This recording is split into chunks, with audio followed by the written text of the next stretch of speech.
to explain our game plan. Once a year here at Seton, we talk about stewardship. So we're starting that today. I'm hopefully going to give a brief reflection, although it's difficult. And then Dan Ryan, our parish trustee, is going to give the report about the finances of the parish. Next week, I'm going to report on the spiritual life of the parish. And then the following week, Sue Swatowski is going to report on our social outreach charity of the parish. Starting with the body, we are the body of Christ. I think the second reading, Paul, is pretty obvious. Think about what part of the body of Christ do you think you are? Because he talks about the ear and the smelling, the nose, and so on. And think about whatever part of the body we think we are, because we all have different gifts and talents. Is your part of the body functioning well? Because we all know in our bodies when some part doesn't function well, then we're sick. And don't think you can get off the hook by saying you're the appendix. So if you start with that, if you really accept the idea that we are all the body of Christ and that we all have a part and a function to play, and we think about how we're doing it, if we're doing it well or if sometimes we're sick and we don't function that well as the body of Christ, then we move forward to the gospel and we ask ourselves, well, if we are the body of Christ, what are we supposed to be doing? Okay. In today's gospel, Jesus gives us his mission statement. This is what he's about. And to repeat, Jesus said, "The Spirit of the Lord is upon me because he has anointed me to bring good news to the poor, to release those who are captives, give sight to the blind, and help the oppressed go free." Okay. If you got it so far. Now, some people are saying that our job as the body of Christ is to tell people what Jesus did. Got it? Just to tell others what Jesus did. I don't think so. I think the body of Christ is supposed to do what Jesus did.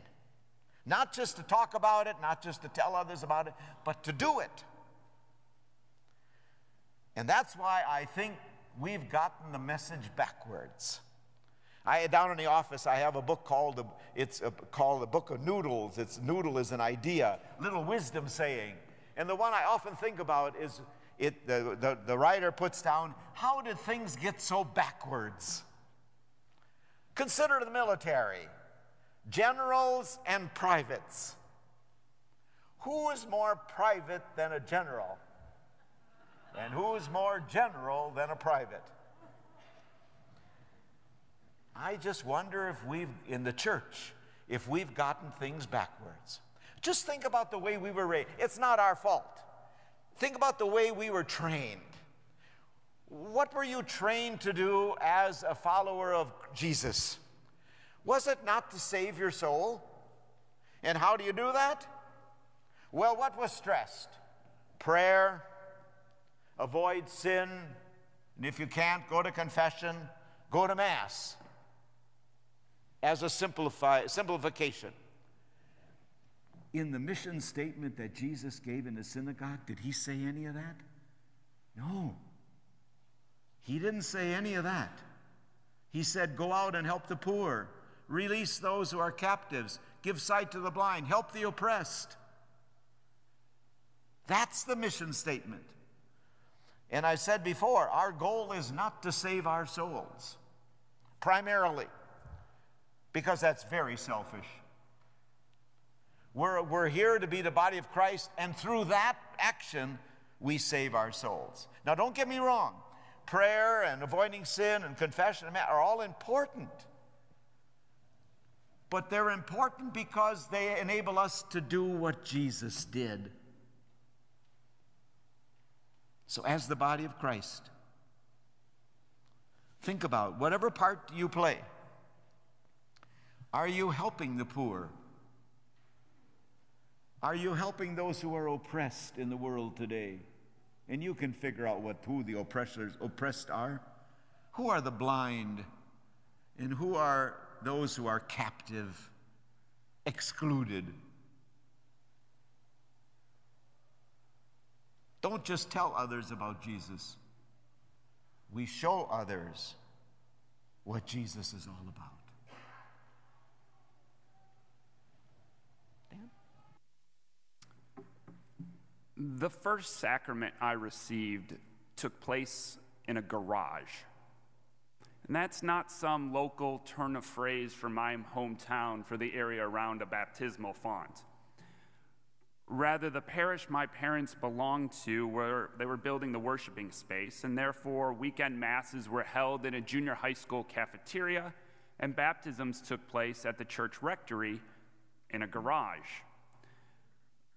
Because I'm the second-born child, naturally there are no pictures of this event.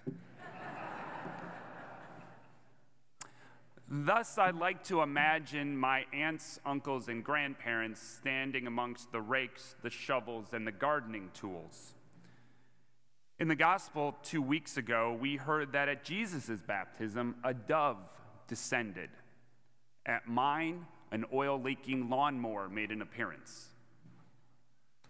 The pastor I remember that ran the parish did so via a mixture of speed, efficiency, and nicotine, the combination of which meant that 9:45 Sunday morning Mass was done at 20 minutes after 10.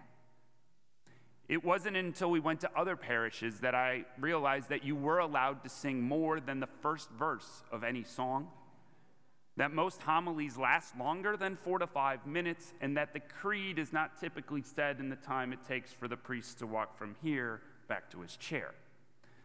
The pastor also did not believe in fundraising, not even back when bingo was a staple of every Catholic parish.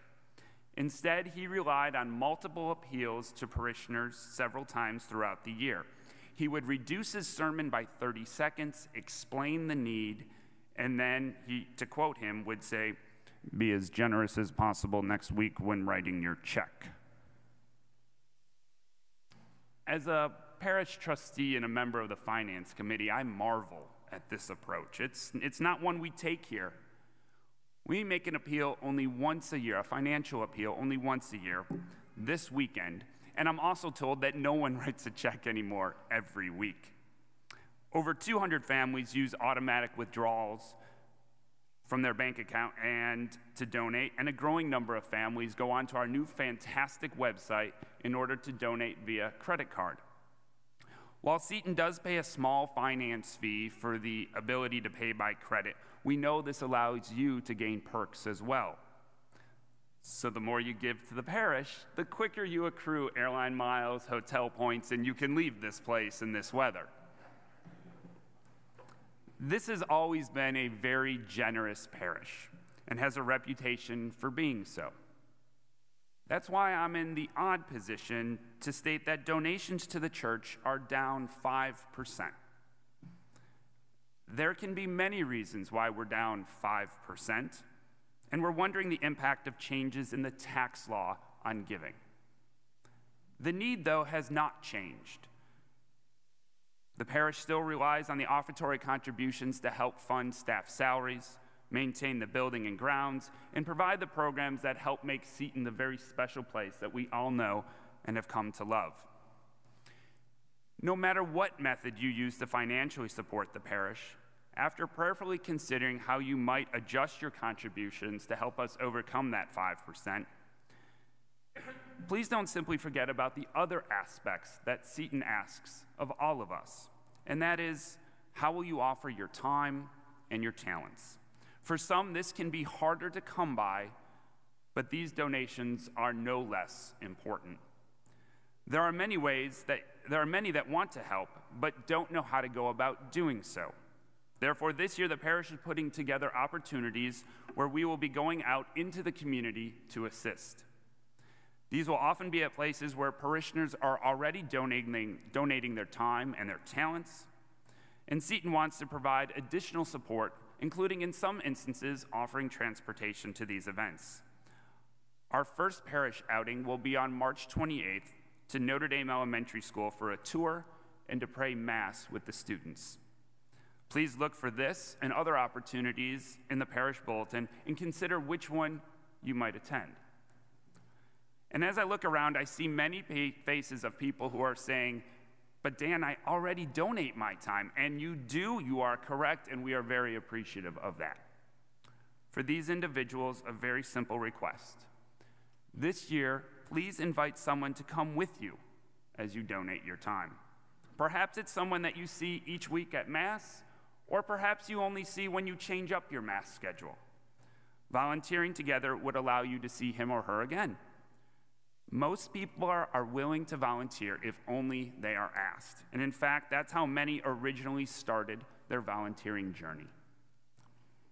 Finally, yesterday I invited my parents up because I knew I was going to talk about them and the parish at which they had been members for 47 years.